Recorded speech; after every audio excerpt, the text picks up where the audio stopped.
Before the 2015 NFL Draft, I talked about how the Tennessee Titans were as irrelevant of an organization as there was in the National Football League. There was no life about them. There was no juice. There was no star power. No reason to get excited. No reason to think that they had any future as an organization, frankly, whatsoever. And it was true.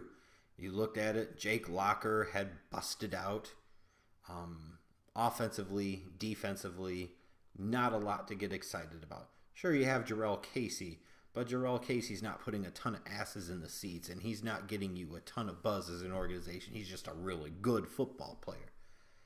The Tennessee Titans needed to go into that 2015 NFL Draft and find that star, find that shining light, find that difference maker, find their new era Steve McNair, and perhaps even better.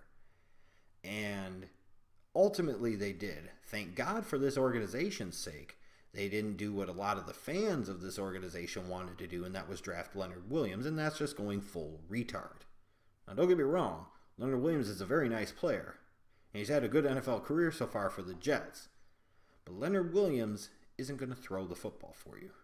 Leonard Williams is not going to lead your offense and lead your locker room and lead your organization to the promised land. Marcus Mariota can. And with that one pick, that one choice, now the Titans matter.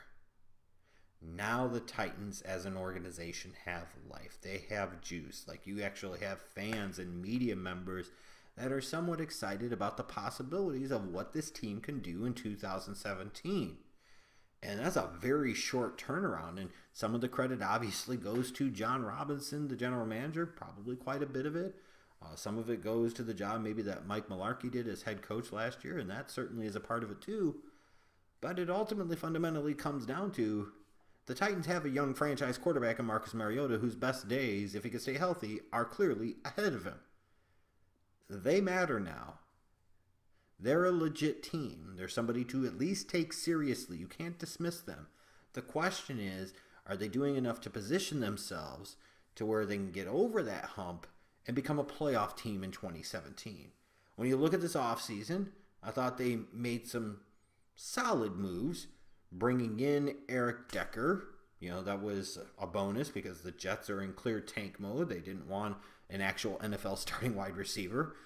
So the Titans are able to bring in a guy like Decker and give your young quarterback Mariota another solid, sure hand in the passing game. You bring in guys on the defensive side of the ball to beef up that defense like Logan Ryan and Jonathan Cyprien and Sylvester Williams.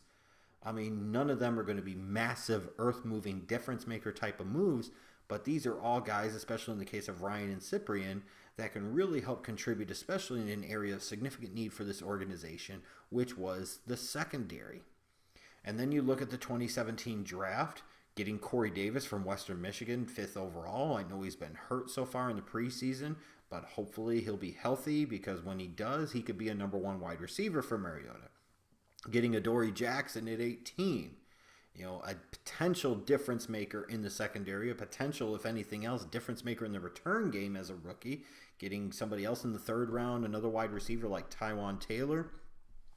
The point is the Titans made some good moves in terms of, in my opinion, draft selections over the past couple of years. And you talk about some of the free agent moves, you know, but like year before bringing in a Brian Arakpo, and he had a good year for the Titans. You look at this team, and the roster is significantly, markedly different than it was just a couple of years ago. You look at where their strengths are. Marcus Mariota, you've got a young franchise quarterback, a dual threat type of guy that can make all the required NFL throws, that can be just as big of a threat with his feet. You talk about the running game in general. It's not just Mariota. You talk about acquiring DeMarco Murray, and he had a great year last year. You've got him. You've got your 2nd-round pick, one of them from last year, Derrick Henry. You've got a very nice, powerful 1-2 punch in the running game. And I have to say this from the Titans standpoint. What they did last year, where I thought it was kind of weird that in the way the NFL game was going, they were trying to go backwards and play a power style of game, it honestly paid some dividends last year. It kind of worked. Drafting the Jack Conklin and putting him over at the right tackle position where I thought he would be a good guy for 10 to 12 years in the league. Drafting a Derrick Henry, bringing in via trade DeMarco Murray. I mean, they've done some really good things here. Their offensive line, I feel like, is a strength, especially with the bookend tackles like Lewan and Conklin. You've got one of the best tandem of tackles in the entire league. I think this team's pretty good against the run. Jarrell Casey is a stud. I still have questions about their secondary, though. And I know early on, a lot of Titans fans have been very hard on Adoree Jackson. Be patient. You know, you had to know the guy had some technique issues coming in. It's about speed, athleticism, and upside with this kid.